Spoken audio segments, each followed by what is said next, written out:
Welcome in. This is a special edition of the podcast according to sources. As always, you can go follow us, podcast A2S. Follow us, that A2S Pod 1 on Twitter and Instagram. Get all of our great content in previous episodes. Tonight is a special episode because myself, Brian Crawford, you see him right there, B_Crawford D. I am Sean Davis at SD2 Mics. We have a special guest, a Illini great, a former NBA player, Big Ten Network, Fox Sports Network. See him all around. Bardo's breakdown before each and every Illinois game and other Big Ten games, tournament games. He is none other than the Illini great Stephen Bardo. Welcome into the podcast according to sources. Hey, thanks a lot, Sean, for having me, man. I appreciate having the opportunity to join you guys. Man, it's our pleasure. It's an interesting conversation, and this is an impromptu podcast because myself and B. Craw got into a heated debate with Illini fans today, and it spread out to like 3 or 4 different topics.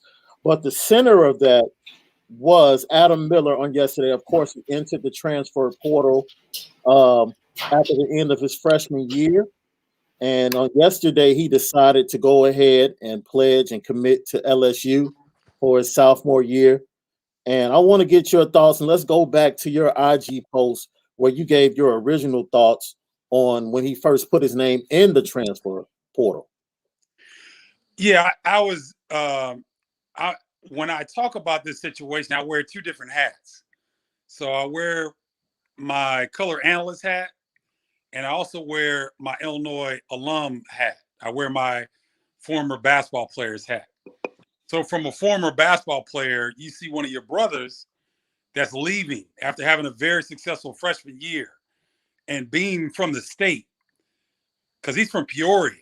So being from the state and having the success that he had as a former player, and, you know, view him as a younger brother, I would like to see him stay and really have a success in a Illini jersey. He's going to be successful wherever he goes because he's a really good player. Could be a great player. And I just like to see our own stay at home. So I was disappointed in the fact that he was leaving, but I was also looking at it from a 53-year-old man in the state of Illinois that continues to reap dividends from my decision to play at the University of Illinois and also graduate from the University of Illinois and the opportunities that's opened up for me post-basketball career. So those are some of the feelings that I was feeling at that point. So I want to go to one of the major points that was brought up by a lot of the people we were talking to on Twitter today. And one of those major points was it's been put out there that the young man, Adam Miller, felt like he wasn't told the truth by Brad Underwood. And I don't know what that could be built around, whether it's him having the ball in his hands a little bit more. I'm sure they had an exit interview at the end of the season, and whatever conversation took place between Brad Underwood and Adam Miller, I feel like it should have stayed between them, and that young man is welcome to make whatever decision he wants to make. If he felt like transferring out was the best decision for him and his future, then ultimately, I really don't think he should be receiving any backlash, especially from the fan base, because I felt like he gave great effort this year during his freshman year. Yeah, Sean, you make some good points. And, you know, the thing about, you got to remember the word fan is short for fanatical. Yeah. Mm-hmm. And so there's a lot of emotion wrapped up into these reactions, I would say, from the fan base that you're witnessing and seeing. And I think when Illinois has an all Big Ten freshman performer, starts every game, sets the scoring record in the first game of the season, those expectations continue to grow throughout the year, and he's on a Big Ten championship team. You know, that doesn't happen every year at the University of Illinois. Yeah. So there's a lot of things that come into play when you see the response from fans and the fan base, because they want more. They want to see him, blossom into an NBA player in an Illini jersey. I get that. But I didn't know that he felt as though he wasn't told the truth. But I will say this, that there are a lot of things that are being said, but I'm watching what's being done. Hmm. And so when you make a decision to leave Illinois and go to a school like LSU, that's a big statement, because I don't think that LSU is on the same level as Illinois. I don't think LSU won a SEC championship last year, whether regular season or conference tournament. So it's not like you're making a parallel move, in my opinion, solely my opinion. So it's a little. I'm a little surprised, but I'll just say that. I think the style of play, if you look at the teams that was on his short list, I believe it was Kentucky, LSU, Oklahoma. I forget the fourth team, but those are the teams that he was deciding between. The competition at Kentucky probably would have been something that he wanted to stay away from, because I'm sure he would have had to battle for playing time with that recruiting class they have coming in. And I told BC before we hopped on the incredible job that Will Wade did with that backcourt, the young backcourt he had this year, and the way they were able to score and get up they and down. ball. You saw that tournament game they had against Michigan where they gave the Wolverines all they could handle. Yep. I just think he probably looked at Will Wade and the style of play and probably saw himself fitting there better, rather than coming back and having Curbelo, rightfully so, have the ball in his hands the majority of the time. Yeah, I can understand that, but see, guys, I come from a different era, right, where competition comes in. Okay, good. They're gonna help us. Right. They're gonna help us, because if 9 guys can play, Litter and Hamilton will find time for 9 or 10 guys and put guys in lottery picks. Right. So, well, Steve, I think you made a point about the team success, and I don't really think these kids really care a lot about that. I agree. I don't know, I don't know Adam Miller personally. I don't know what's going on in his head, anything like that. But what I can say is, for a guy that highly recruited coming to the University of Illinois, he's probably thinking, man, I'm trying to get to the league as fast as possible, right? And so, LSU may not be a good team program, so to speak, in terms of success, whatever like that, but that's not what he's looking at. He's trying to get to the money as fast as possible. So I come from the same era as you, where it's like, all right, you know what? If there's some competition in here, they're gonna help us win. Cool. But we was about trying to win as a team. Now these guys are about themselves as individuals, and the team success comes second. So I think that may have been the driving force of that. And you also mentioned Curbelo. I mean, you were talking about it. A lot of those shots, they weren't Adam Miller's. He probably thought he was gonna get that, and that didn't happen to him. So I think he probably got disillusioned with the whole situation. And now he's trying to fast track his original plan. And I think he just felt like LSU was probably the best way for him to get there. I can appreciate that, Brian. And here's what I'll say to that. The reason why Davion Mitchell is where he is today is because of an NCAA tournament run. Mm-hmm. The reason Corey Kispert is a lottery pick is because he was on a team that got national coverage the whole time he was there. Mm-hmm. So unless you're in a really good fit, like you are the number one option on a, it doesn't even have to be Power 5, Power 6 anymore. It doesn't have to be that. But you better be in the right position, because when you leave Illinois as an all Big Ten performer on a Big Ten championship team and Io goes pro, I don't care if Curbelo got a lot of shine. There's still so much room to do work at Illinois. And they were expecting him to come in and do that. So I'm not sure that he's going to get a much more fast-tracked route going to LSU than he would have had coming back to Illinois. Because Adam Miller, in my opinion, is not a number one option. Okay. He's a guy that can play off other people. And he can do some spectacular things every now and then. But I don't know yet if he can be a number one option at a major Power 5 conference or Power 6 conference team. So the next thing that entered the discussion was the status of the Illinois program. Mm-hmm. So we began talking about the Big Ten. I offer my opinion. I said I know what the Big Ten has done regular season wise. It always puts 7 to 8 teams in the NCAA tournament. We can't argue about that. I said my issue with the Big Ten is once they make it to the big dance, they seem to be underperforming, and I think it was which the numbers. I had to compare the SEC because that's where Adam Miller went. Mm-hmm. So over the past since 2009, I believe 8 teams from the Big Ten have made it to the Final Four. 7 teams from the SEC have made it to the Final Four. But in that same span, 16 players have gone in the draft lottery from the SEC and only 5 from the Big Ten. Mm-hmm. So if we start talking about the people around Adam Miller, these are the type of things that they're looking at, and they're probably telling him, like, yo, the Big Ten really doesn't put players into the draft lottery if you look at it from 2009 to whereas, the SEC, they have 16 players in the draft lottery since 2009, not considering that the majority of those players came from the same program under Coach Cal in Kentucky. You have to take that into consideration. But I'm sure that's like some of the information he's receiving.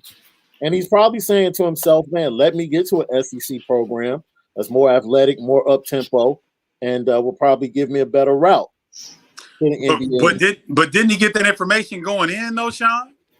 Hey, it's not like it's changed from one year to the next. I agree. He had that information going into Illinois. But so this is the thing, Steve. Was it a red flag for you? Brian and I talked about this. Mm-hmm. Remember, he didn't sign his letter of intent. He committed, but he didn't sign his letter of intent initially. Mm-hmm.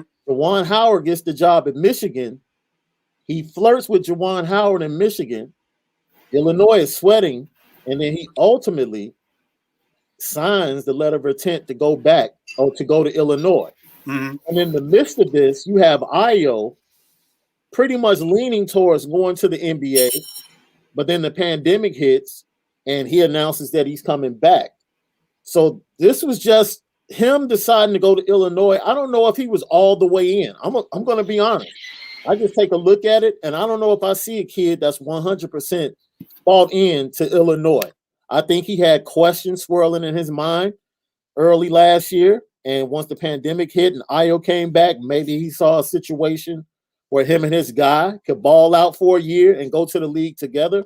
Or I don't know what it was, but when he didn't sign that letter of intent initially, it was a red flag for me, especially when he flirted with Juwan Howard in Michigan. Well, I think I'll go back to what Brian said, which is a very good point. The motivations for young people coming into college basketball is much different today than it was 10, 20, 30 years ago. Yeah. Mm-hmm. And so if you're looking at yourself as a commodity or as an asset, then you're trying to make yourself as attractive as possible for the best situation possible. So you're going to leave all suitors open as long as you possibly can. Mm-hmm. And so if we look at it from that standpoint, I kind of understand what he was doing. It kind of goes against what most people have been socialized to think about college basketball. Right. Because these kids aren't supposed to have any rights. They're not supposed to be able to have any freedoms. They're not supposed to be getting paid. And yet everybody else around them that's associated with them is getting paid. So from that angle, from a pro player perspective, I can understand why Adam made himself as attractive as possible and kept his name out there as long as possible. Because if everybody else sees it as a commodity, then now, but now there's a problem when basketball players start to take control of their own future and start doing things like this. So it's a double-edged sword for sure, but I can see both sides of it. I think back in the day, like you said, 20, 30 years ago, a lot of kids coming into college play for the name on the front. Now they play for the name on the back. So it's a different mindset. It's a different mentality. And I think winning comes secondary. I know we talking college basketball, but Russell Westbrook made a comment maybe like a couple weeks ago saying like winning doesn't define me. And that to me when you come, when you talk about sports, whether it's college or high school or NBA, to me, that's a problem because you are basically saying that, winning isn't as important as making a lot of money or, having a big brand or, living this lifestyle of a basketball player. When winning becomes secondary, then you get situations where guys make decisions based on what it's going to do for them as opposed to what it's going to do for the team long term. Well, and I think, Brian, you and Sean are hitting on something that I think needs to be, if ESPN were to do, or Fox or Big Ten, whomever, the network that would stand up and do a symposium, so to speak, not a symposium, but a study and a video testimonial of their findings about the way the game has changed. So think about this for a second. If you're coming up and Ball is Life is blowing up and the internet is blowing up, YouTube is blowing up, and then fast forward to 2019, I'm on the set with Mike DeCourcy and Dave Refson on the Big Ten Network set in studio. And we're talking about Zion Williamson. And he's at Duke. And we have the shoe game. And so everybody's got an idea about Zion. And so I tell Mike DeCourcy, I said, Mike, Zion Williamson made his money before he stepped foot on Duke's campus. He's a YouTube sensation. Mike argued me down to the point that Zion Williamson, nobody even knew about Zion until he got to Duke. So what my point was sharing this is that I'm a unique 53-year-old because a lot of cats my age, they don't think that YouTube is as influential. They don't know that there's a whole nother ecosystem going on that has nothing to do with network television, right? Right. That these players are generating fan bases and momentum before they even get to college, even if they go to college. Isaiah Washington went to Minnesota under Richard Pitino, and he had Jelly Fam. He had 800,000 Instagram followers before he stepped foot on campus. Now, what I'm going to say has been controversial. I was on television and said this. I think that he got treated differently because he had this power coming into college basketball. Oh, absolutely. Right? And so this is the difference of what I'm trying to say is that years ago, there wasn't Ball is Life. There wasn't YouTube. There wasn't these different outlets for these kids that they got value coming in, and college basketball is just not used to dealing with that. And so that's the difference, I think, in what we're seeing with young people coming to the game with putting winning first or putting their brand first. Because everybody around them, Brian, they've seen everybody's getting paid. Everybody associated with AAU big programs getting paid. Yeah. Assistant basketball coaches at the college basketball level getting $1 million. Everybody's getting paid. You know what? And for as much of an advantage as that is, that's also a problem. When you got a kid coming in with 800,000 to 1 million followers, he already feel like he made it. That's you know what I'm saying? Like the check is already signed. He just got to get to it. You know what I'm saying?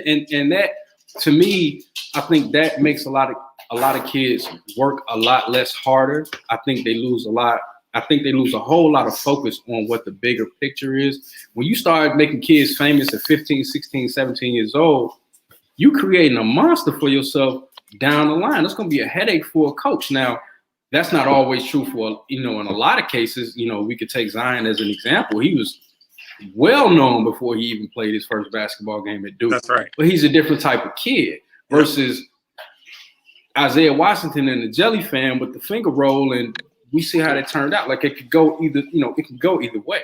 That's right.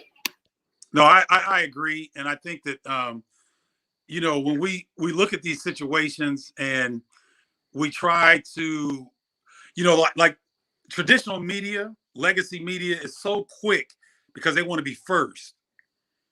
And I don't think we take enough time to look behind. It doesn't take long anymore to look behind the story. Just take a look a little bit behind the story, and you get a little bit more information about some of these motivations. That's why I was trying to explain. I don't know Adam Miller's people, but it's obvious that he's getting information and he's getting influence to do certain things. Yeah. Because on the surface, it doesn't look like, oh man, he's going against this. But when Brian says, when he brings up that point, he's looking for the fastest lane to the lead. Right. And that might not just be his motivation. And not to cut you off, I tell the story all the time. My son is 16 years old. Now, when he first started getting into basketball, really heavy, he might have been 7 or 8 or something like that. And he was on the internet a lot. These kids don't watch TV anymore; they on the internet all the time. Right. And I remember he came to me and he was like, "Dad, have you heard of Julian Newman?" I'm like, "No, who is that?" And so he shows me the video of Julian Newman, and I'm watching this. I'm like, "Yo, this kid is trash." And he's like, "You don't think he's good?" I'm like, "No, he's not good at all. Look at what he's doing." But at that particular time, Julian Newman was popping on the internet, and that's what he knew. You know what I'm saying? And so, to me, that's where it's going. It's going away from legacy media to more or less social media. But social media is so uninformed and so prisoners of the moment, and they move on past things so quickly. And it's you don't even have a chance to digest, and you don't really understand what it is you're looking at. And so that's what we have a lot of people now, whether it be fans or players. When you got players that got these mentality where they want to be social media famous, where they succeeded before they've actually done anything. That's the problem with basketball right now. And that's why you have a lot of these kids making these decisions that they make. I agree with that. And, and I know some parents, Brian, that add to it. You know what I mean? From their posting things and keeping up with them. And, I know one lady whose son started out in Chicago and he's in LA now. And, I thought she was over the top, but she does such a good job with it that you get insight on this kid that you might not get. And that type of information is gold for, player personnel directors at the NBA level and college coaches and things like that. So where I was trying to hate it first, because I wasn't looking at him. Y'all know what I know who you're talking about. Yeah, I wasn't looking at him. But in the process of doing so, I'm like, oh man, this kid, he's got something to him, a little bit different, and so on and so forth. So it's a slippery slope, man. And I think I like the fact that you guys are bringing these things up, because this needs to be talked about so it can be improved. Definitely. I had a person argue with me a couple weeks ago. We was talking about just basketball and kids, and I was like, you know what? I won't even allow my son to even start having film being put out on him until he's going into his junior year, senior year. You know what I'm saying? They oh, you crazy. I'm like, first of all, why does anybody need to see film of a 14-year-old? Because when you're 14, you're going to be a different player when you're 15. You're going to be a different player when you're 16. And college coaches are not really going to start knocking until you go into your junior year. You got your last 2 years of high school to really show and prove that you can play. So 14 to 15 years old, you don't need to be focused on trying to get your video on Baller's Life or whatever these little sites are. That's a waste of your time. You need to be focused and locked in on your craft. We get to that later. But I get it's really cringy for me when I see kids or adults going crazy over 14 to 15-year-old kids. That's just weird to me. I don't understand that. Hey, fellas, before we move on, Steve, I want to bring in my guys. They are the ear to the streets, especially for high school basketball and the Chicagoland area. And it's none other than my boy Terrence Tomlin and Eugene McIntosh. It's the bigs. We want to bring them into the conversation, especially as we transition. Steve, I want you to go ahead and continue to comment, and then we're going to transition BC into the status of Illinois basketball and the problems they've been having keeping kids home within the state. But go ahead, Steve. No, I'm good. I mean, go ahead. You can transition in. I'm good. All right. So, as I said before, we got Eugene McIntosh at Stay Humble. My guy Terrence Tomlin at Tomlin Does It. They are the big, and they are the number one source really to get keyed into high school basketball in the Chicagoland area. And we debated all day, guys. I was just sharing it with Stephen Bardo. We debated with Illini fans all day about the status of the program down there. Um, we had a couple people tell us they were a top 5 relevant basketball program just based off the last 2 years. And my question to them was, what's the issue with guys like EJ Liddell not staying home and going to Ohio State? You got Io, you got Ace to come for whatever reasons. I know Eugene, you had some information about the initial decision and what might have been behind that. But moving forward, I want to start with you, Steve, because I mean you're the alumni, you played there. What are your feelings about how the program is looked at in state? Well, I think it definitely improved the last few years because, when you look at the Io DeSumo, Talon, Horton Tucker situation, I mean, these are two pros, and they both wanted to go to Illinois, and it was something that preceded Illinois that kept them from playing together at Illinois. So the fact that they were in on those two kids, they got Kofi Coburn, they got Andre Corbello. I mean, the roster, they were doing great on the roster. But here's the thing: are those relationships with Coach Underwood, or are those relationships with Orlando Antigua and Chin Coleman? Right. And I think we know the answer to that. So almost definitely. So the program I thought was doing wonderfully in terms of attracting Chicago area talent. Now the question is, can they sustain that? I think Underwood was genius for what he did in bringing on Orlando Antigua and Chin, because he understood right off the rip, like, yo, I'm not going to win here if I don't get kids from Chicago. Yep. And if I don't get kids from Chicago, I need somebody that's going to get me some kids from someplace else. You know what I'm saying? So you got Chin working Chicago, you got Antigua working in Northeast New York and stuff like that.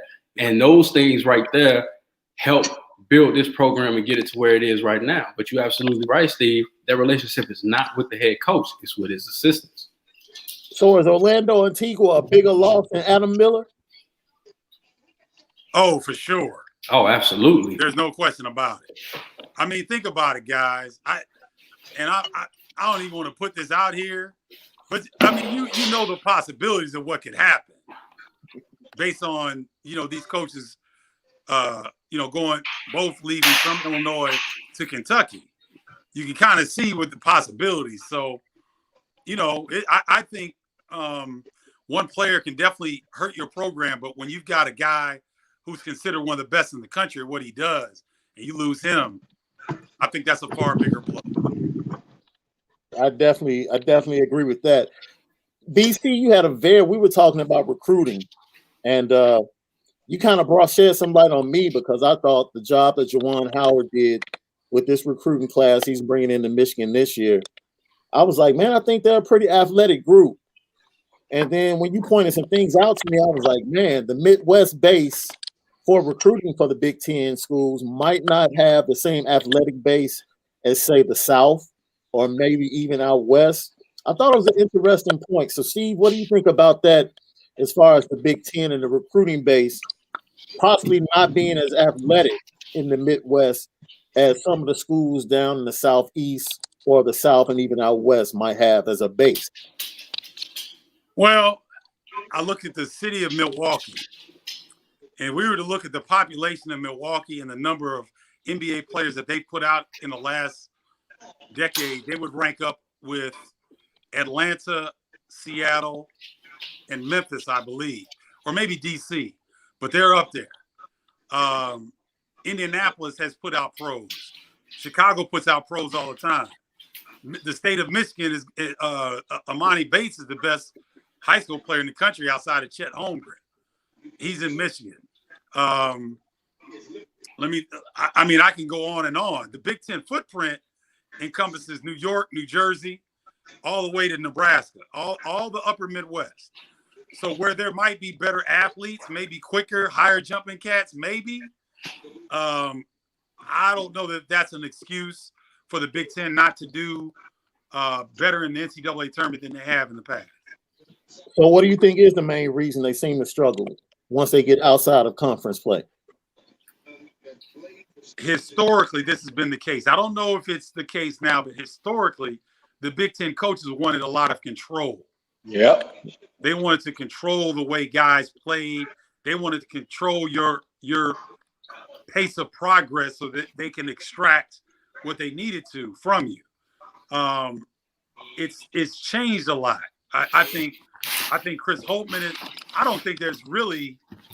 That's what I'm saying. I think it's really changed. I don't know that there's any coaches now in the Big Ten who really want to hold you back or stunt your growth necessarily, because it's not the end thing to do anymore. It's not. It's not. It's not something that is accepted practice. If you guys understand what I'm saying. Yeah. So I just think that the Big Ten's got to do a better job of attracting top talent. However, they got to do it. And you can call yourself the Big Ten, you can call yourself an elite conference, but if you can't compete for national championships, how elite are you? That's well said. That's well said. You can't really call yourself. But I mean, like I said, in comparison to the SEC, since 2009, they've been there 8 times to the Final Four, sent 8 teams to the Final Four. SEC has sent 7 teams to the Final Four. And, for most conferences, they really are top heavy when you start talking about the most successful programs, right? Most of that success, those 8 teams, are Michigan State, Michigan, and Wisconsin. And it's Kentucky and Florida for the SEC, basically. So the Big Ten is always talked about as being the deepest conference. But are those teams up top really elite? I think, this tournament, if nothing else, and what people really don't understand about the NCAA tournament, the seedings are for the fans. Yeah. And for intrigue. That's all it is. That's why the NCAA loved the fact that they could get Loyola to play Illinois in the second round, because they knew that Loyola could beat Illinois. And that's intrigue. That's going to get people to watch. That's going to hurt. That's going to hurt the tournament moving forward. Yeah. But that's a great story. Sister Jean, she's been on the scene already. You see what I'm saying? So the NCAA tournament is about matchups. That's it. Solely matchups. What do I always say? Basketball is about narratives. Yes. At every single level. At every single level, it's about the storyline. It's not about the competition no more. That's right. It been stopped being about that. And what people didn't understand, Brian, about this year's tournament, the teams that came from the so-called non-major conferences, out of the 18 qualifiers, I believe 10 or 11 were first or second in their conference. So these weren't Cinderella teams that got hot late and made a couple upsets. These were good old teams all the way through the season that got no love because of COVID. But these are real. Oral Roberts, Houston, everybody knew about Houston, but they didn't think they would go far based on them being in the AAC. But all these different teams that did very well in the tournament, these were good teams, right? That beat Big Ten teams. These were good teams, and it was tough matchups. And that's what the NCAA tournament is. So I want to go to my guys, Gino and Terrence. When we talk about, let's just stick to Chicago, right? I won't even go outside of Cook County. I just want to talk about Chicago and the kids that are coming up now. And we actually have PJ Jones from Mac Irvin Fire, Kenwood coach. He's going to be joining us in a bit to give us a little bit more background as well. You guys are around these guys all the time, from the time they come on the scene. How do they view the Illinois basketball program? The University of Illinois? Yeah. Whew. It all depends, because, Steve knows best. We all know about the Jimmy Collins situation, and that's gonna be. That still means something. That's still gonna be there. That's never going anywhere. So, I mean, the things are so different now, man. So you never know who's leading the charge with these kids. Like BC was saying, these parents, you know, being at these high school games, man, some of these parents, you know, I don't really want to say they're living through their kids, but it's crazy, man. Like I remember when we were playing, and you know, I played with Twan, you know, first round pick, Donovan McNabb, first round NFL draft pick, and these, you know, our parents, they came to the game and they were parents. They came there to enjoy the game. They wasn't screaming and yelling, worried about who was getting the touches, who was getting the time, who was scoring the ball. They were there because it was a team thing. Now these kids, you know, social media is taking over the world. So they're so into, because me and Terrence talk about this one thing all the time. We see these kids, first thing I do, I go to their Instagram pages. They got 20,000 followers. They got 20,000, 30,000 likes on their video. Then when we get to the game, these guys not even playing. They're not even in the rotation. And it's like, they're so consumed with that, you know, they don't know the fundamentals of the game. And I know this is getting off a subject about what they think about Illinois personally, but you know, this plays into that. And then, you know, a lot of these kids, they go play these AAU tournaments. Back when we were hooping, if you didn't win, you didn't play anymore. These kids, they go to AAU tournaments, they lose 5-6 games in a row, and then they got a 7th game to play. So I think all of that plays into the factor. Now, when we think about what kids think about the University of Illinois basketball as a whole, I don't even think Illinois is on the radar. But you think now that you got guys like Io and you had the whole Io and Taylor situation, which we were on the front lines of that. And, you know, we found out some back information. You know, there was, you know, some discrepancies in playing time and back to AAU. This all stemmed from AAU and who was getting the looks at AAU, who was the coach at AAU. And, you know, we don't really have to revisit that story. But, you know, these kids, they meet up during the summers. They play together in the summer.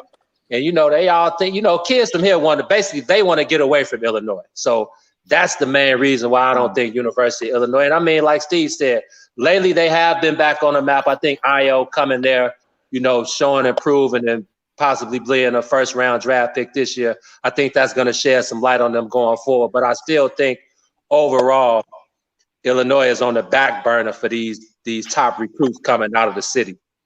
I've always said the one reason why Illinois is not on nobody's radar, they don't send nobody to the league.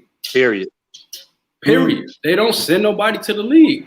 You know, if you got a reputation of, you know, you take Kentucky, for example, Devin Booker came off the bench.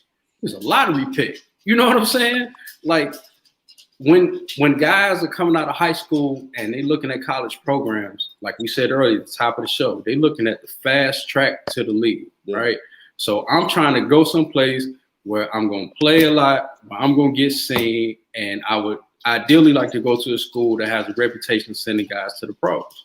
Right. And that's the problem with Illinois, and that's why they're on the back burner. Yeah, a lot of kids want to get out of Illinois and everything like that. But I tell you what, if Derrick Rose had went to Illinois, had Jabari Parker went to Illinois, had Anthony Davis gone to Illinois, and they all went to the league, we'd be happy. Yeah. I agree with that. T-Tom? You muted, T. You muted, T.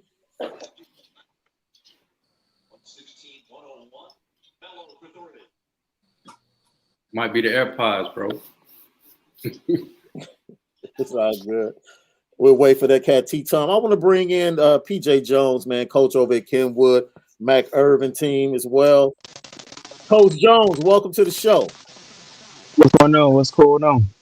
Hey, man, you know, you were part of our discussion. You actually were battling with Illini fans yesterday when the decision was made on Twitter, and you were trying to protect the rights of the athlete to make the right decision that they feel like is best for them.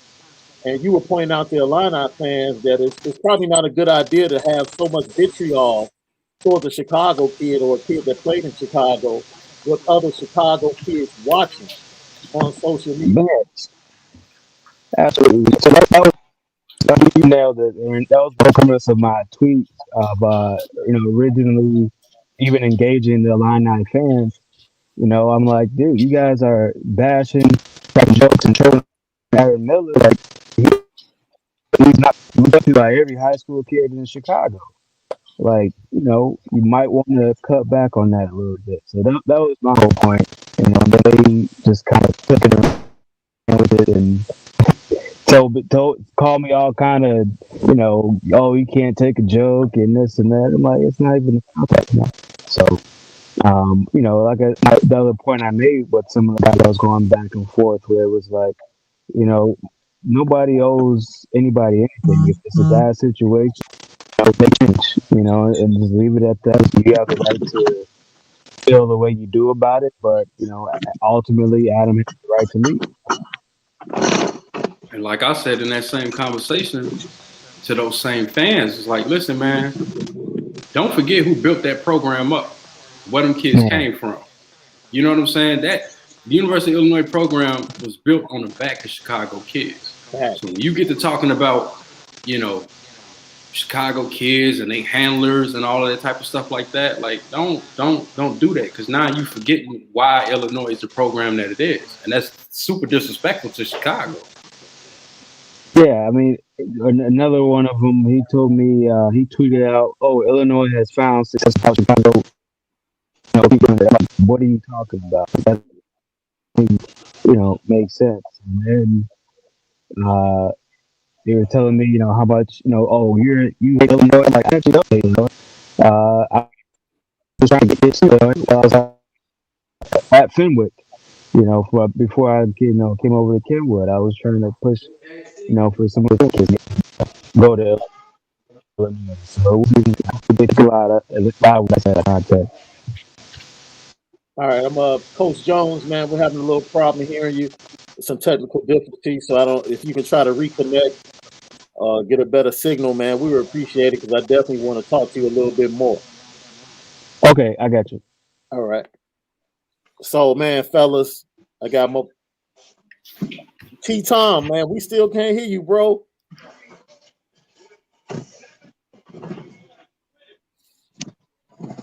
No, I can't hear you.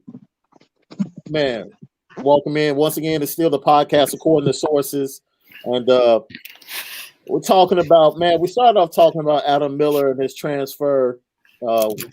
Big shout out to the big bro, Stephen Bardo, for stopping in and chopping it up with us, man. And really, as I said before, the motivation was his IG post, I think the day after Adam Miller entered the transfer portal.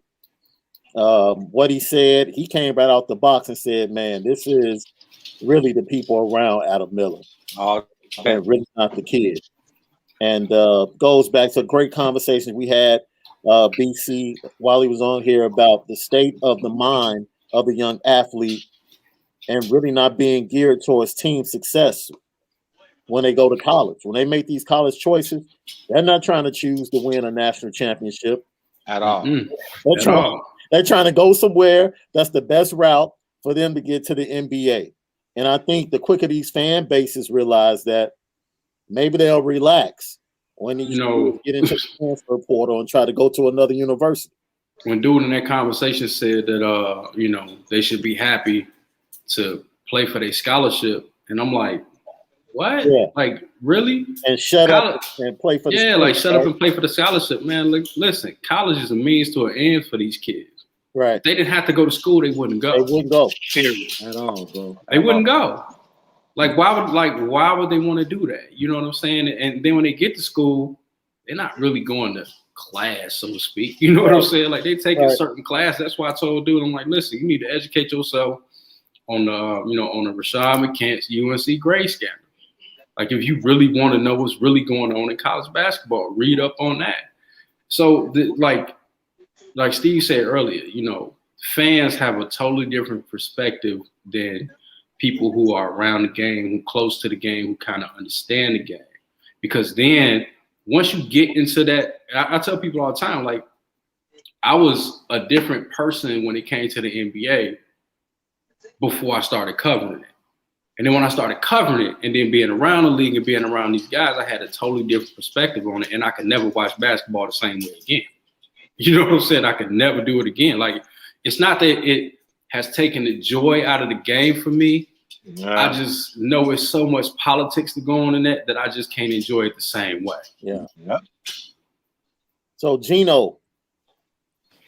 So check this out. I didn't get a chance. I was actually hooping when you sent that text message. So when I was on my way to the crib, and I saw you sent the message about hopping on, so I went to the Twitter post, and it was so long, so I caught a little bit of it. But how did this whole thing start?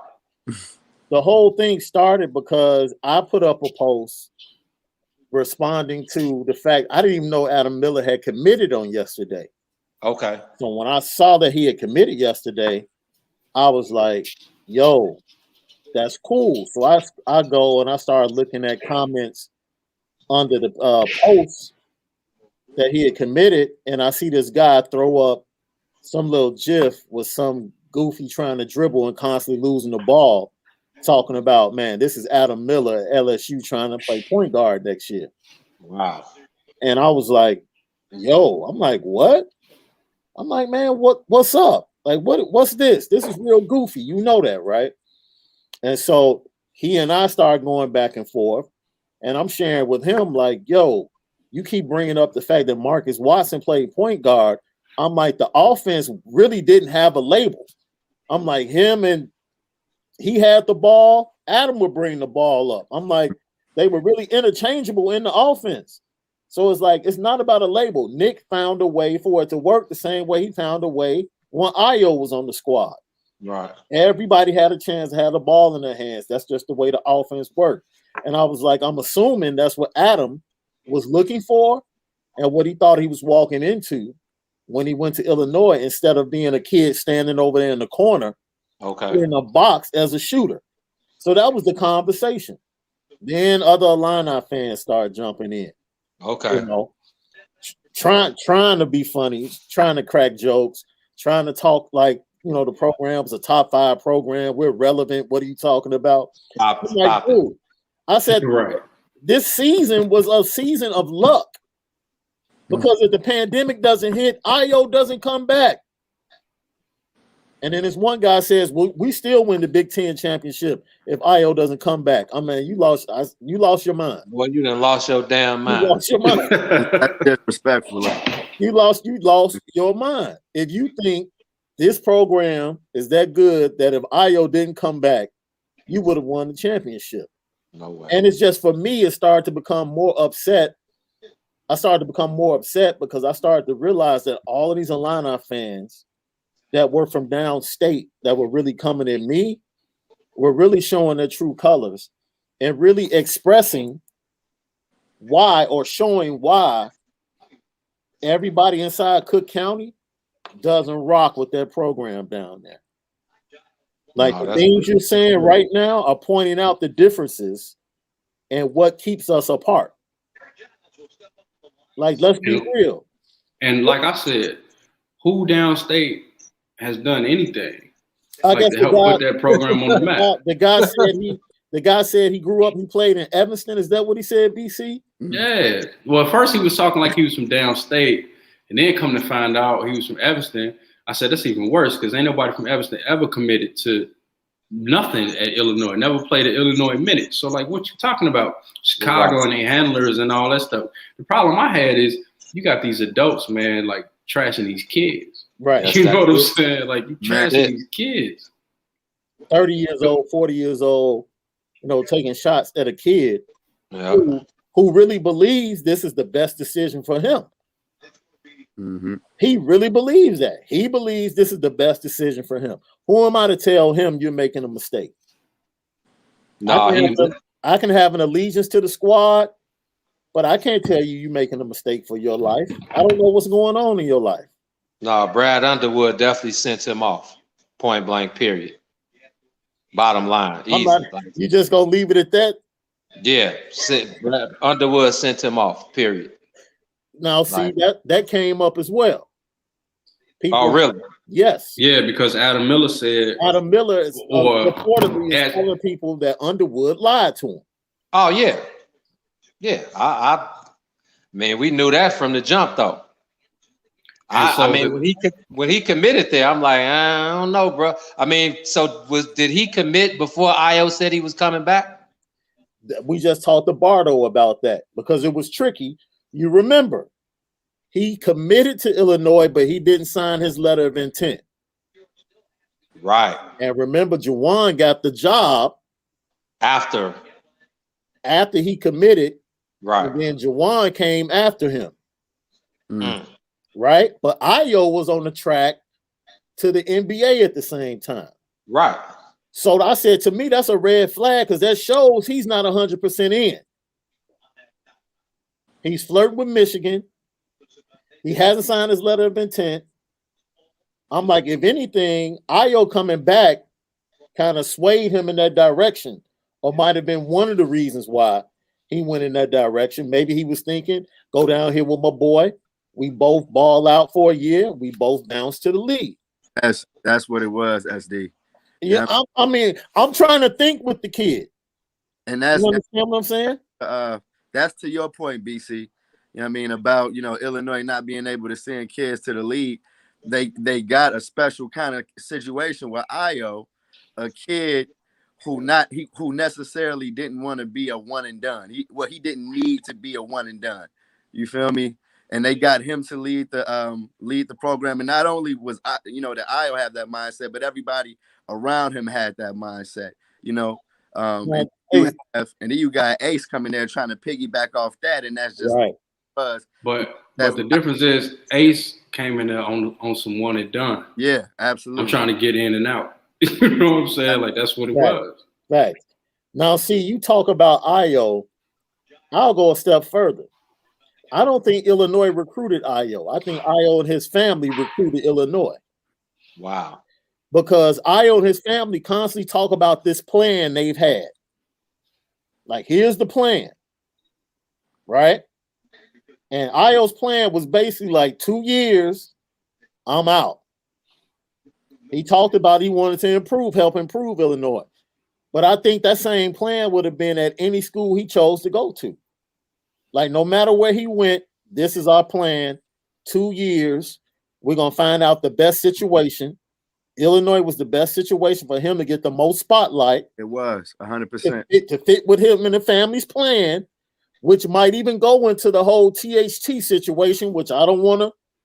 Mm-hmm. Well, he was Ayo was the biggest recruit that they had in a long time. Legit in a long time. The truth of the matter is, if everything was right and the program was at the level it should be at, they should have had both of those cats and they should have set the stage for like a 3-year run. Dude, BC is telling that they had one of the greatest seasons they've had in the last 10 years, and every top recruit in the state said no to the school. Bryce Hopkins, no. Max Christie, no. No way, actually. And then they want to pump up the fact that they got Mr. Wisconsin. Really? I mean, that's good for them. Come on, man. It's good for them, but I mean, in terms of the pipeline is dead, bro. Like, let's just keep it real. The Chicago to Champaign pipeline is dead. We got this cat that's watching now. I appreciate you. He said we're not giving Brad Underwood enough credit. You just heard Steve Bardo say. Stephen Bardo just said it. If it wasn't for Orlando, Antigua, and Chin, there is no connection to the players. That tells you all you need to know. Yeah, I'm not really going off Brad Underwood, to be honest. Like I said, it was brilliant of him to hire Chin. It was even more. It was smart for him to hire Orlando Antigua. That was all great, but that's all he gets credit for because they got the relationship with the kids, right? And the kids gonna go wherever they at. 100%. That's it. So now that Orlando's back in Kentucky with Cal, whoever pops up in the city over the next 5 years, you can expect them to be on the fast track to Kentucky. Because Bryce Hopkins, he decommitted from Louisville. Illinois tried to swoop in. Yeah, right. And he still chose Kentucky. Yeah, right. Mm-hmm. Plus, their style of play sucks. Like Steve said, historically, the Big Ten style of play sucks. You had the Flying Illini, you had the Fab Five, you had the Flint guys in Michigan State. and a couple other guys here and there. But historically, nobody wants to play in the Big Ten. Like guys want to go, like BC said, guys want to go to Kentucky where it's, you know, it's more of it's more open season. Big Ten play is it's kind of boring. It's slow. Yeah, man. Nobody want to play there now. Yep. I mean, I guess they're progressing a little with the times, but it's still like if you look at Big Ten play, it's still that Wisconsin. You know, it's just not an attractive style of play. If I was a top recruit, I wouldn't even think about the Big Ten. I would be Pac-10 or I would be SEC or ACC. The Big Ten would be the last of my choices. Because those conferences play a more pro style kind of basketball. It's loose, it's free flowing, it's up and down. You know, the Big Ten was cool when the NBA was in the 90s when it was half court. Exactly. But they never, you know what I'm saying? They never evolved from that. They still play the exact same way. So it's like, you know, when you talk about recruiting, right? You know, part of the reason why the Big Ten can't really get guys from the South to come up there is one, because it's cold, but beyond that is it's boring basketball. Like it's truly like it's slow down, half-paced basketball. And if these kids trying to get to the league, they're looking at the league, they're like, yo, don't nobody play like this. Like at all. So why would I go someplace that's not going to prepare me for where it is that I'm trying to go? I mean, and who was the last player to come out the Big Ten that actually made noise in the league? I'm listening. I mean, the best player even this year is Luka Garza, and I don't see him really translating to the league. He's probably not. Like that. I mean, I guess their best hope this year is Ayo to go to the next level and do something. Okay, before this season. Before this season? Oh, before this season, my God, Jaren Jackson Jr. Where was he? Michigan State. Michigan State. Was he one and done? Yes. Yeah. Special case. Yeah. And his daddy played in the league. Exactly. Yeah. But before him, I mean, do we have to go all the way back to Draymond? That's what I'm saying. Yeah, you might have to. You know? Back to Draymond? Yeah. That's and he's just one guy. That's one guy. Right. They're not sending nobody to the league like that. I saw Romeo Langford was in Boston. I'm like, didn't he play for Indiana or something? Played for Indiana. But I mean, his 1 year Indiana was kind of suspect. Right. And because he getting less minutes than Peyton Pritchard, who played at Oregon. Exactly. Right. Because like BC said, a lot of these guys, they get all this pub, they be McDonald's and they be all of this, and they think they one and done. Right. And it's not that sweet, guys. Like, special cases for special guys, but most of them guys, y'all need you need at least a couple years. Like, it's only a special case for a couple of them guys, man. So the Big Ten is whack, in my opinion. Did you get any sense that LSU was going to be the pick for Ace? Yeah, when X committed there, that was the word on the street that now they had talking about young Pinson that left transferred out to Missouri. Yeah, from Missouri. Yeah, so when he committed, that was word on the street is that him and Ace, they had a little talk and they were gonna link up. And like BC said, Wade is cool, so Wade is gonna let them play, a pretty open style. Yes. X showed some growth. Adam is not. I mean, he's a really good shooter, but I think there's much more to his game than that.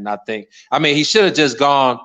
So what I heard originally it was between Arizona State, and Illinois. And had he chosen Arizona or Arizona State, Nick was going to go with him and be an assistant coach on the staff. Mm-hmm. But instead, they said they offered, his mom a gig down in Champaign. And, I don't want to say what else because I'm not sure this is the rumor mill. But, they offered him a couple of things that, you basically couldn't turn down. Like you wasn't going to get that from Arizona. But I heard that if had he chosen Arizona State, then Nick would have gone to Arizona State and joined Bobby Hurley's coaching staff. And Nick But ended I up think at Western, right? yes, but I think what it was they said Chen's gig was on the line, and they said if Chen didn't get, a top player from the city, then his job was on the line. So I don't know how that all worked out, but that's the word on the street. And then Adam Miller get down there, and then he got to watch Curbelo take all them shots all day long. Why am I staying here? You know what I'm saying? Like, why am I staying here? Underwood got he was very disenfranchised with Adam, especially early on in the conference season. Curbelo struggled, man. You watch the first half of the season, he would turn the ball over like crazy. Go watch that Baylor game. All day. All that goofy stuff, all that fluky stuff. Which eventually you saw it come back to haunt them in that Loyola game. Right. But then all of a sudden I had a big problem with Ayo in that Loyola game. But go ahead. We can get to that. I had a huge problem with Ayo. That. So Curbelo hits his stride, and the same short leash that was on Adam for his mistakes was not on Curbelo. Yeah, he let him cook. He let him cook. Yeah, man. And so Ace is watching this, and they were roommates. So I didn't hear anything about any tension between them. But I'm sure Ace felt a certain way. Like, wait a minute, you stay on top of me about my defense. You stay on top of me about any little mistake. You pull me out the game.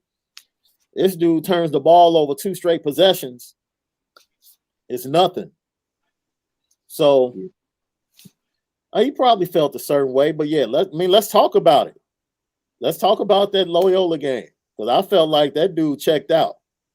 Who, Ayo? Man. Oh, first half. And I would like to say Kofi balled that game. He had a good game. Second best player for Illinois that game was Adam Miller. That's all I'm saying. Because I know. I mean, like Steve said, Loyola knew they could beat them. They were not prepared. I don't think Underwood was prepared. He didn't make a single halftime adjustment, but I also think that schedule.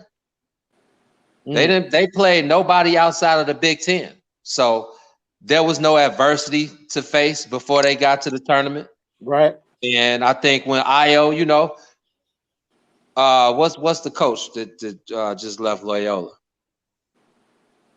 Porter Moser, yeah. Porter was sitting on that. Like, man, this is what I do. We're going to double this guy off the screen. Don't even make him make a decision. And you saw when Crutwig stripped Ayo for the second time, that's when I knew they were in trouble. He even stripped him a third time. Yeah. So like y'all are saying, he was checked out early in the game. Once he knew that Loyola wasn't going to let him beat them, it was over with. And there was no adjustment made by any of them. I just think they were very unprepared. And it came back to haunt them with a team that was very prepared, that had been there before. And I think Lucas, Crutwig, and Porter leading the charge, guys who had made the Final Four before, they knew what it took to beat them guys. And I don't think for a second, I mean, we saw it from the jump. Once they went up 8-0, we knew that Illinois was in trouble. So cool. I'm with BC, man. I was actually disgusted at Ayo. I really was. BC was the biggest issue with him. He wasn't aggressive at all. Like he didn't. That first half, he didn't look like he wanted to play. And then the second half, he came out and tried to pick it up a little bit. And, Illinois kind of got a little bit momentum behind that. But the game was over in the first half, if you ask me. Yeah. It was done. Like, you the best player, you the All-American, you the guy who's going to the league. You did not come out and put your stamp on that game, like, at all. And it was like, for your last college game, that might have been your worst. You know what I'm saying? Your worst was going to the league. And so, like Zeno said, a lot of that is on the coach. But I'm the type of guy that hold individual players accountable. You know what I'm saying? I'm the type of guy that, you know what I'm saying, like we was talking last night about number 25 in Philly. You know what I'm saying? Like you cannot have games like that when you got this so-called status around you. Because I can tell, like the average fan can't see it, but I can tell when the dude ain't competing. I can look at that. I can see that. You know what I'm saying? And so I didn't see him competing. I didn't see him trying to win. I didn't see him try to will his team to try to win the championship or get out the Final Four. I didn't see that. And that was disappointing to me. That was my biggest thing too, BC. I felt like he got caught holding the ball too much. You know what I mean? And I, definitely not being aggressive enough. I don't know if he ain't take Loyola serious, if he thought it was just going to be an easy second round matchup. But I feel like how you feel, BC. If I'm Io, I'm going to get a W. You know what I mean? If I'm feeling like they're not supposed to be on the court with me, that's when I'm turning it up a little bit extra. Get these guys out of there quick. And they just let them, let Loyola stay around too long. And then like you guys, I jumped in, but I heard you guys mentioning the coaching was just so baffling. You know what I mean? And when you add some of the coaching decisions, with the way some of the guys were playing, they just never had a chance. And I always been on the fence about Io anyway. Like since Morgan Park, like it was always something there. I still can't put my finger on it, but it's something in this game that just don't sit right with me. I can't figure it out. But but I saw it in that game against Loyola. Mm-hmm. I saw it. And so it's like, you know what, BC, man, you know what bothered me the most? And I saw it, I want to say I saw it halfway through the Iowa game, which was the semifinals of the Big Ten tournament. It's like Io had everything going. Like he returned on the road against Ohio State. He hits the game winner in that game. They come out. He's still going. Shot is going. Everything is cool. And then like the second half of that Iowa game, his shot stopped falling. And it wasn't as easy. And it seemed like when everything wasn't flowing easy, like he kind of took a step back.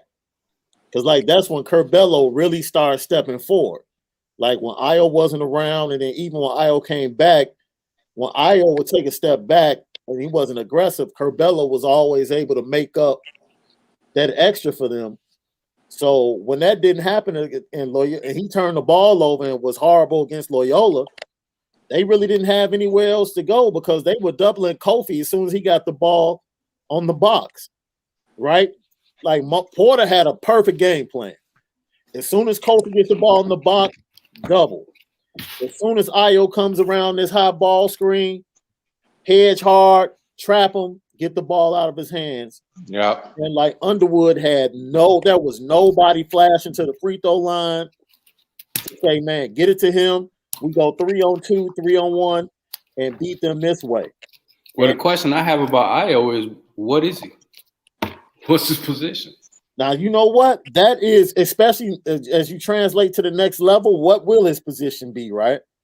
Because Io legitimately is what, 6'4", 6'5"? 6'4", yep, 6'4", with the wingspan. With the wingspan. Gino, the first time you guys came and blessed us, when you came on with me and JP to talk about him, I know you had reservations about his game. Even though he was putting up like 25, 30 points a night, you had reservations about his handle. You had reservations about his shot. And it seemed like, he improved in those areas, each and every year in his first 2 years down in Illinois. Yeah. I mean, I'm with BC, and I got love for Io because he is, he's a hard worker. His family's good. His sister, his mom, his dad, they all cool people. And again, he works hard, but I'm with BC. It's just something that never sat right with me about his game.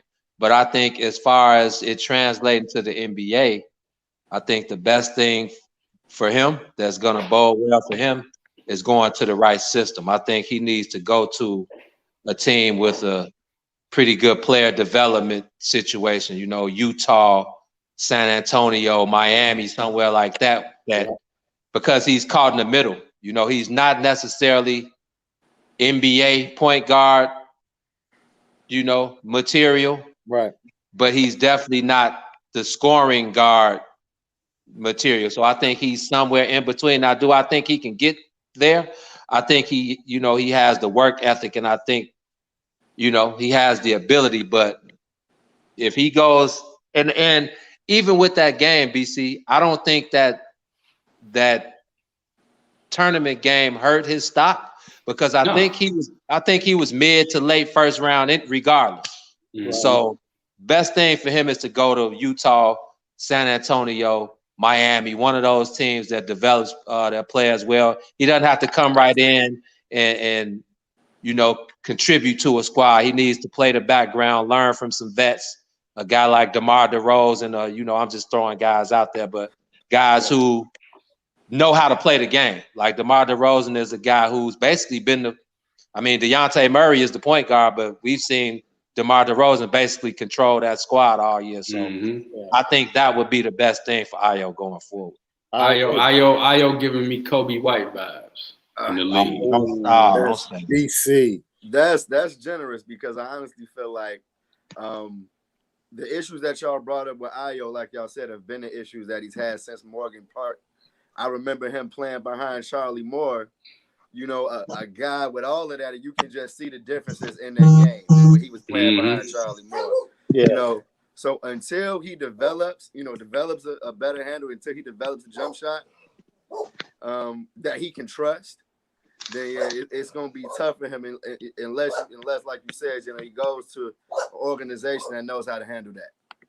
Well, and when I say Kobe White, I mean, if he goes into a situation where they need help right away, you know what I'm saying, that he don't have time to develop, then it could turn into that. You know what I'm saying? Like, Kobe's still trying to, he's still trying to feel his way around, around the position. Like, he's not really a point guard, so he's trying to learn that on the fly, and that's gonna hurt, because the point guard, that's a really steep learning curve, like super steep, especially at the NBA level.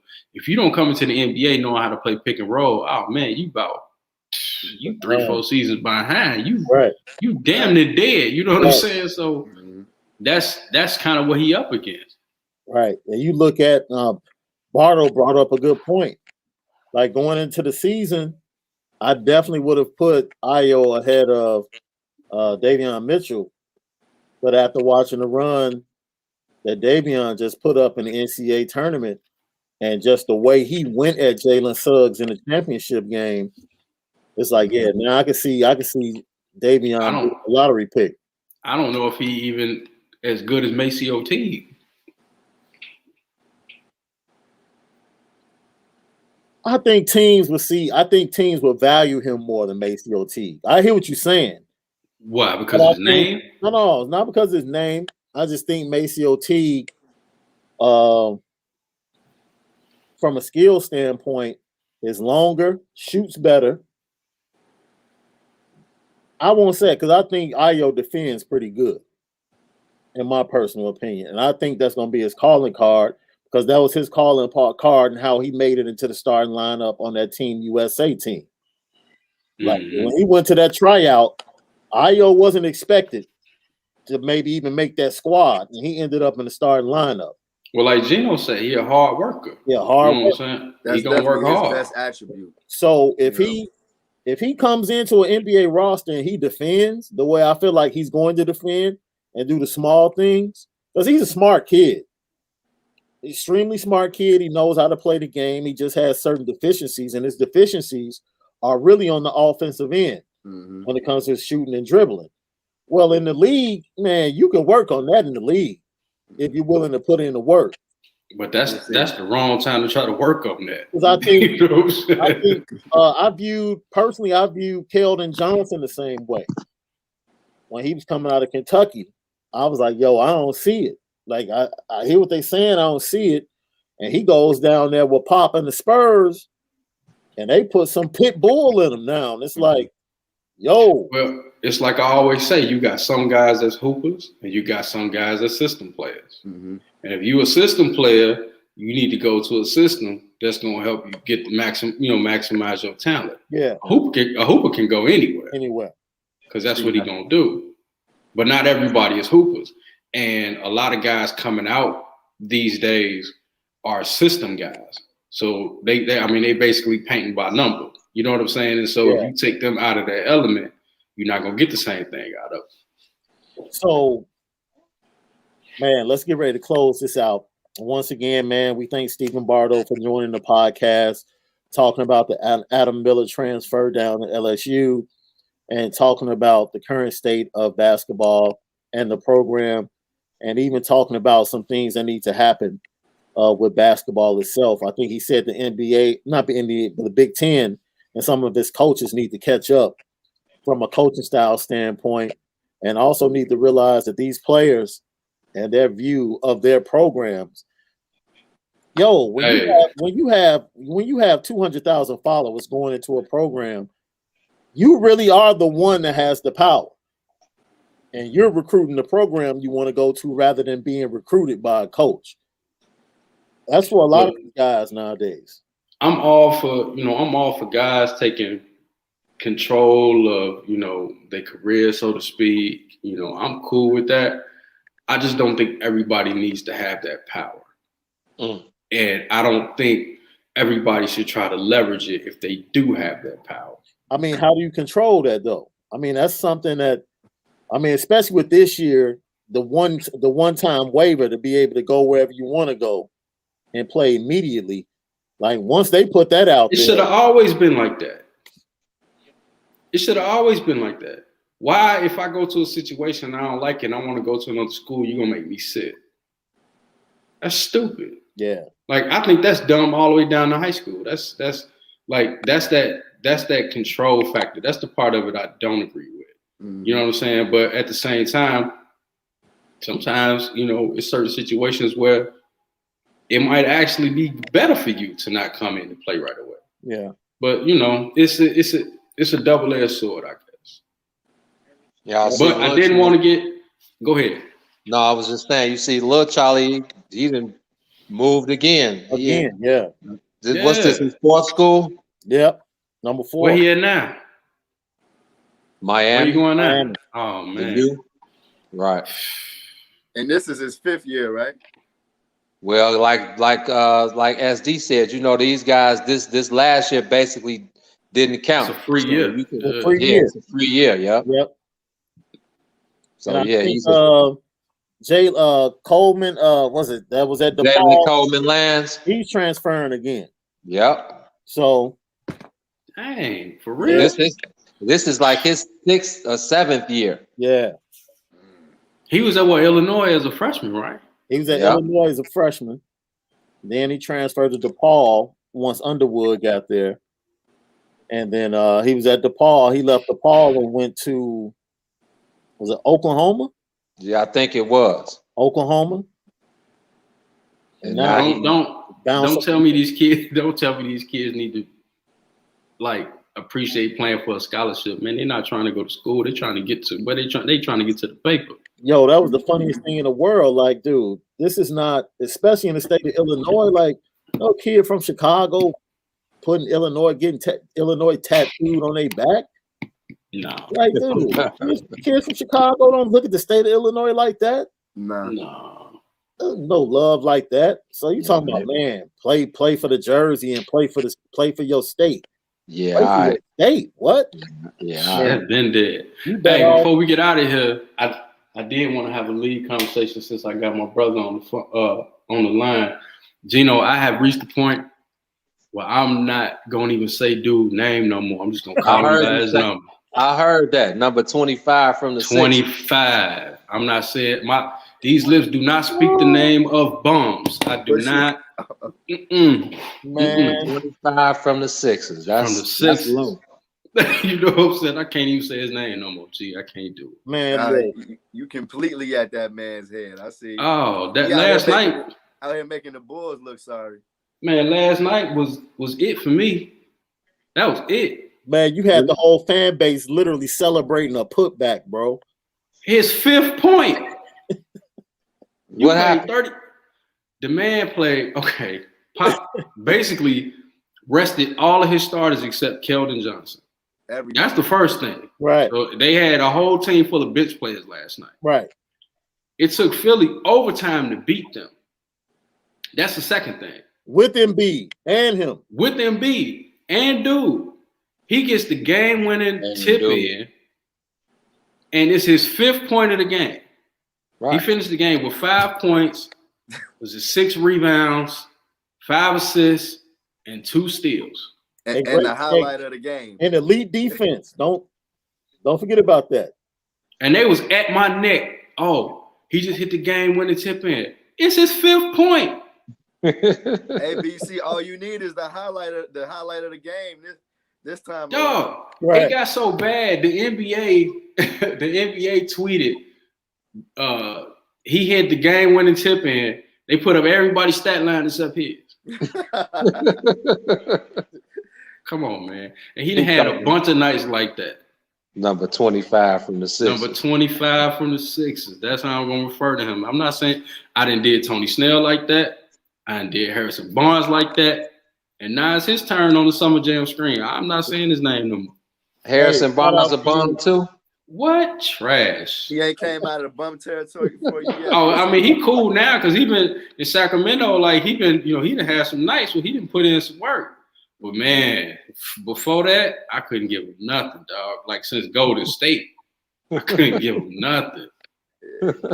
I just can't get over the fact that the man hasn't even developed a lick of a jump shot. And we didn't see Lonzo in New Orleans completely restructure his and it be decent. You know what I mean? It's like, are you just not even caring? Like, you're not even going to, like, put this under work and come back better with a jumper? Did you see Giannis yesterday? Giannis shooting the jumper. Yeah, exactly. Yeah, he got middies, 3 balls. He got step backs. He was killing them people yesterday. Yes, sir. Hey, come on. And this dude up there practicing the wackest step backs pregame that I ever seen. And they put somebody posted that like that was terrible. Like, he's working on his step back. He's working on his what? Come on, this is awful. At the free throw line, like that's a floater for you, Ben. Come on. Oh, you've been in the NBA program for 5 years and you ain't added nothing to your game. Nothing. That man got to get the same 16, 8, and 8 every year, man. Every year. Like I always say, if it wasn't for Clutch is saving that man, because if he had any other agent or agency behind him, boy, he would get thrown under the bus for that. Damn, man. BC, I would like to applaud you, man. For what? You made nice with Will White, bro. I did. I did. We had a conversation. I told him I was gonna ease up on Lil Bro. You notice I ain't said nothing about him since then. I did just.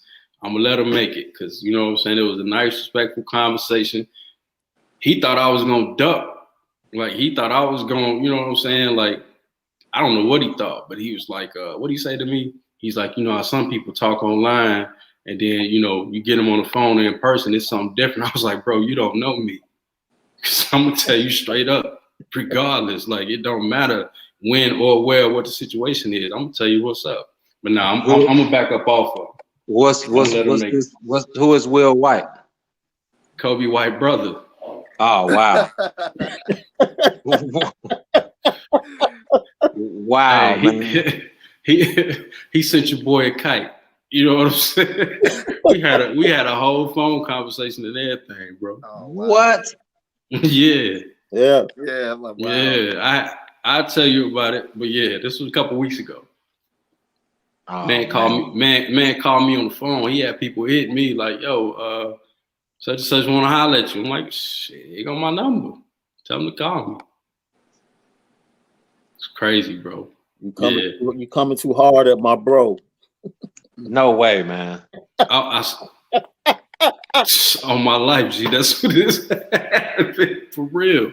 I talked to this man on the phone. He called me. Oh man. He called me. We talked. I was like, all right, cool. I'm gonna chill. Hey man, nobody like the agitator, dude. I just be telling the truth, man. I do. I've never heard of anybody's older sibling having to. That's what I'm saying. That's crazy, dude. And this is from Twitter. It started, okay, so it started because I don't know if y'all saw the tweet that got put out where Kobe White was talking after the game and he said he got a text from his brother. Yeah. About like missing the pass at halftime. And so he told that story after the game. Okay. And then whoever he told us, Cody Weston put it out. And put it out, yeah. He put it out. And I was like, my first thought was, hold on, man. Like, that's not what you tell a reporter. You know, that's first thing. You know what I'm saying? You don't tell that because it's gonna get put out. All day. So when I saw it, and I was like, oh hell no. Like this is why I say the boy is trash for stuff like this. Because you in the league and you got your brother watching the game and he is texting you, telling you what to do. So that sparked a DM that I got, and then I got a text from Tony Gill, and then that's how the conversation happened. Yo, who is this dude, man? Who is this dude? Yeah, man, that's how that happened. I need to get in contact with him. Shout out to Will White, man. He good peoples. I just told him, hey, man, your brother got a lot of stuff to learn, and he got to learn it quick when he ain't going to be in town long. I told him that straight up. Real shit. I feel like if you came out of that conversation saying that he a good dude, then, you know, I'm taking that as a stamp. I mean, it's like, okay, y'all came out on a similar page. Like, okay. You know what I mean? Well, I mean, the truth is the truth, T-Tom. Like, Facts. regardless of whether or not that's your sibling, the truth is the truth. If you're a real dude. Look, and by the time you get to the league, I ain't sugarcoating nothing. You making millions of dollars. Ain't nobody paying to watch me do shit. Right. So I'm going to tell you straight up what it is. Damn, man. But I also told him, like, hey, man, tell your little brother, don't put them type of stories out no more. Period, Joe. Period. That make him look super bad. Don't do that. Don't tell them people nothing. You know what I'm saying? Especially stuff like that. That's some brotherly advice for the brother. I feel that. That's good advice. For real. Mm-hmm. But you would think that would be common sense, right? You would think. You would think. You know, like, I'm not about to tell you first of all, I'm not about to tell you or let you know I'm on my phone at halftime. That was the number one thing. It's like niggas is checking their text messages at half. Like what part of the game, bro? And we know you losing. Like we know you losing, fam. So I know if you checking your text messages, you also checking your Twitter, you checking your Instagram, everything else. So that's already letting me know you ain't locked into the game. You ain't locked into the game. But you know what? That's the era that we in. These are the players that we dealing with. All day. And the league is not the same because of that. When you got people telling me that it's okay that these guys don't play to win and it's cool that they play for money, that's all I need to know. That's what one of the guys told me today when we was in the gym. He like, man, G, guess who I just seen standing outside of the Louis Vuitton store? Ben Simmons. I said, yeah, it figures. It figures. But I'm wrong when I say the man only hoop for the money and the lifestyle it afford. I'm wrong for saying that, right? Man, because I can see that in y'all case. That man engulfed in pop culture. Yeah, he engulfed in pop culture. The man was driving Bentleys on the LSU campus, bro. He wasn't trying to go to school. Why your team is losing? Getting banged. Right. Them people didn't even make the tournament, did they? They didn't make the tournament, bro. Got the coach fired and his daddy fired because his daddy was on the staff. Both of them got fired. Don't forget he had the worst Kardashian too. Come on, man. Kardashian. But I'm wrong for saying that he only played for the money and the lifestyle. All right. Man, like what you say, Gino, 16, 8, and 7. The same. 8 and 8. Unbelievable, man. And I mean, that sounds decent, don't it? If a regulation mark average 16, 8, and 8, you know it would be like, oh shit, he killing shit. But it's like, man, Ben, man, BEEN. Right. Because it's over with. Oh my God, man. He's so trash. But whatever, man. Like you said, he getting 200. He maxed out. So who am I to, my little opinion shouldn't matter none to him. 200 million for the same 16, 8, and 8 with no jumper. So man, We got dissed by the butcher. Oh, that line, yeah. When you tweeted that line, I said, "Oh no." When the butcher letting you have it, you know you cook. It's over with. You done. Hey, Finish. man, I thank you guys for jumping on this impromptu podcast, man. The podcast according to sources. Shout out to PJ Jones, Coach PJ Jones. Shout out to Stephen Bardo for jumping in. And as always, at It's the Bigs on Twitter, Instagram. My guy at Stay Humble and my guy at Tomlin Does It. It's a hard day, man. Y'all, man, me and T Tom, we've been rubbing each other's back through text. It's a tough day today, bro. Definitely tough. What happened, Joe? Man, they got bad news on our boy Louis Roberts. Gonna be out. What happened? What they say? 12 to 16 weeks, man. Huh? He completely tore his hip flexor. Ooh. So that's the Bo Jackson, ain't it? Yeah, right. Gino, Yeah. you showed me where it was today, bro. So no matter which way they slice, he's gonna be out for 4 months. So 12 to 16, man. Oh man, I'm so sorry to hear that one, bro. Yeah. That kind of year, man. I feel like injuries, like you go into seasons knowing that injuries are the great equalizer, but you don't think they're gonna hit you this early. Man, the modern athlete gets hurt more than any athlete in my lifetime, dog. I don't remember guys getting hurt like this on a regular basis all the time. But if you watch the play, if he wasn't such a great athlete, he probably doesn't get hurt. Exactly, Joe. Because he slipped. A regular athlete probably just falls. Yep. And it's probably on ESPN, not top 10.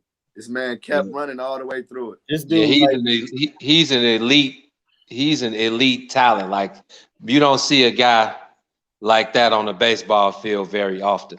Right. Damn, Bo Jackson, man, he planted and pulled his whole hip out of socket trying to keep on running. So, yeah, see, Bo had muscle damage and he had bone joint damage. Okay. He just has, I think tomorrow, T-Tom, they said they have to see exactly where the tear occurred. Because if it was like in the middle of the muscle, it's no surgery. But if it's the part that's attached to the bone, that has to be surgically repaired. But it's the same timetable. Yep. You say a complete tear? Yeah. Yeah. Grade 3. Yep. Ooh. And then, you, like you said, Bo Jackson. Imagine how strong how powerful he was running. Right. Like, man, it was probably just like that, BC. But then just think about again. We talking about. I mean, and this has gone on in all sports. And you think about them guys playing 60 games last year, and now they ramping back up to 162. Yes, sir. These are guys, creatures of habit, man. So when their schedules are thrown off, and now they kind of trying to resume their normal, their normal schedules and stuff, and I think that plays a part in a lot of this too, especially with the baseball players, because that one little season, when you talk to these guys, they don't really like to, they don't like to make excuses, but there was a lot of talk about, a lot of things that's feeling foreign because they have been so used to their bodies being so used to at a certain point in time it being a certain way. So at a certain point in the year, you feel all day. So, it's like crazy. Damn, I was not expecting to hear that, Joe. I knew this morning Jeff Passan put out a piece and pretty much was like, yo, the feeling in the clubhouse is not good. And when Jeff Passan put that out this morning, I was like, man, that's I read that like an hour ago, and I've been telling Gene that I think Tony La Russa has been rusty. You know what I mean? But at the same time, rusty, bro. Yeah, rusty as hell. He beyond rusty, bro. He's beyond rusty. Man, I've been trying to like pacify it. I've been like, no, rustiness. Yeah, you can be as real as you want to be on this podcast. That dude Tony La Russa has been straight underachieving trash, dude. And I As a think manager. he feels like he don't have it no more. You know what I mean? I think soon Tony La Russa is gonna be battling thoughts of him feeling like he may need to walk away. But ain't he like 70 something already? Like 80 something. Yeah, man, gonna be 80 in 2 years. Oh, and I think the what you're talking about, the little quote that Passon put in his piece, I think it came from Gio. Like I was just reading between the lines, like, okay, this sounds like Giolito right here, dude. What'd he say?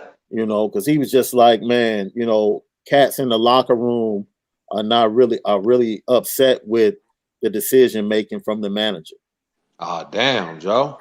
I'm like, okay, the only person recently that's been upset with something is Giolito, dude. So, because I don't see TA, even if TA is feeling that way, I don't see TA being that type of leak. And if he's, because real talk, if TA felt that way, he would say he would have said it. He would have said it. The only other person I'm thinking of is Dallas Keuchel, but I feel like he would say it too if he felt that way. But Dallas Keuchel would call a meeting and said, like to the guys. Right. Yeah, he did it last year. And don't forget, SD, he just left Gio out there. You know what I mean? Hanging. Left him out there to dry. You know what I mean? Y'all was so tight that night. And then came and snatched him early yesterday. I still don't understand the hire. Post game, Gio was like, "Yeah, I let one man on. I guess that was enough for me to be pulled out the game." That's what he said post game. I'm like, "Oh, you throwing shots now?"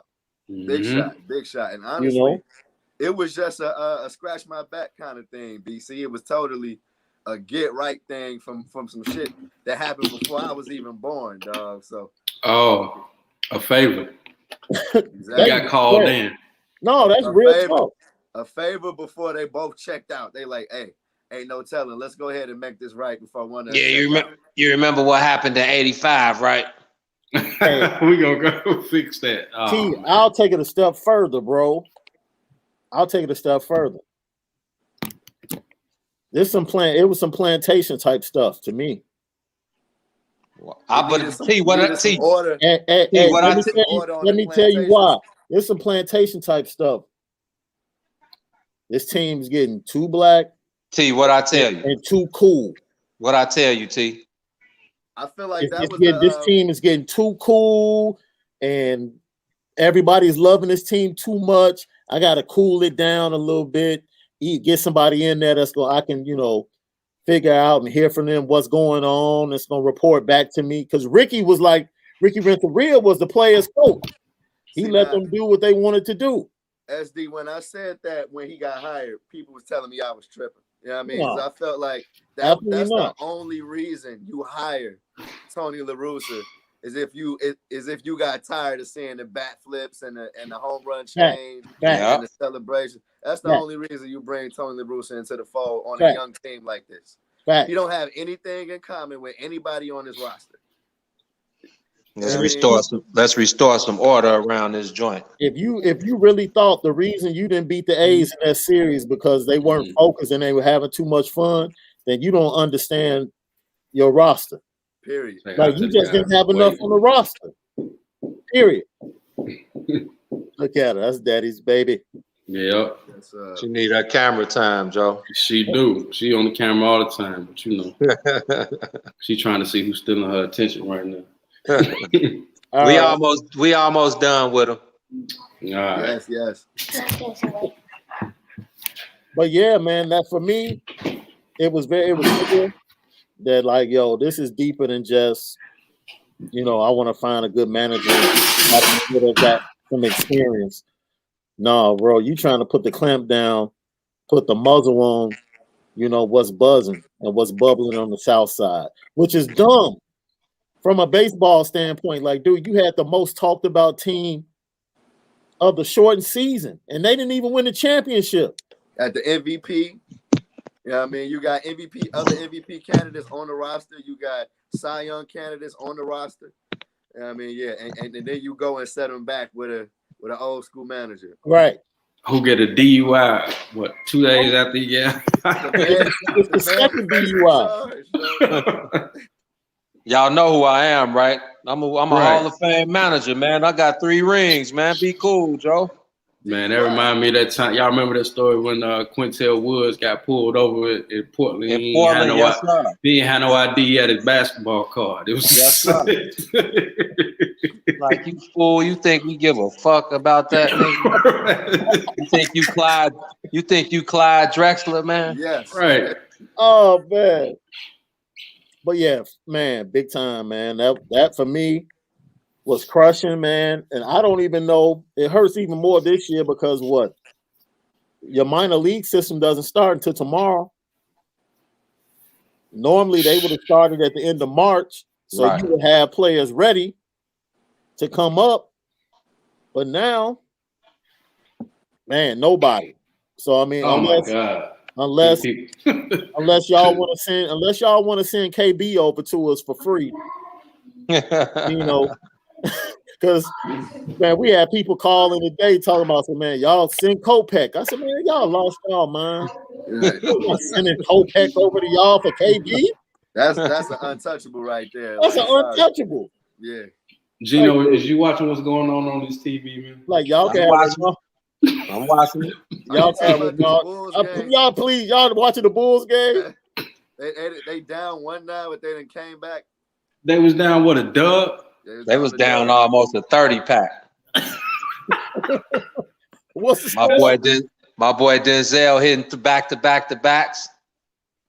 88-87. And I was told they're gonna win the championship this summer. Boy, Sixers fans on that Zab, boy, they is smoking the best pack available on the streets right now. They're definitely some missile smokers. Hey, boy. Hey, he's sitting on 10-5-4, boy. 10-5-4. Oh boy, and I think he had like 6 in the first quarter. Man, he feeling dangerous tonight.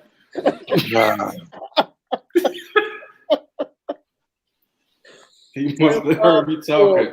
He must have heard me talking and said, I'm gonna show him. 10-5-4, man, please. Oh my God. Give me Tobias Harris should have had that all-star spot if 2 of them guys had to make it. Man, listen, they not gonna win nothing until they get rid of Duke. That's the reason. He the reason Jimmy left Philly. Yeah, I can only imagine. Oh, that's 100% fact. They wanted Jimmy behind Ben Simmons. Y'all max Buddy out. He like Jimmy, like y'all max Buddy. It wasn't even about the money. He was like, man, this dude don't work. That's what I'm saying. This the guy y'all max out. Oh, okay. Yeah. Okay. He love Embiid. He can't stand dude though. I don't think Embiid gets along with old boy.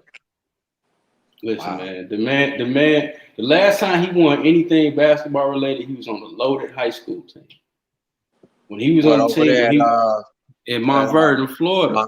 He played with D'Angelo Russell. There was a couple more guys on that team. Wow. That's the last time he won anything in basketball in high school. And his numbers was damn near the same then. He was just scoring a little bit more. I remember that you was debating with somebody talking about his numbers. I'm like, yeah, his numbers was definitely probably the same as they've always been.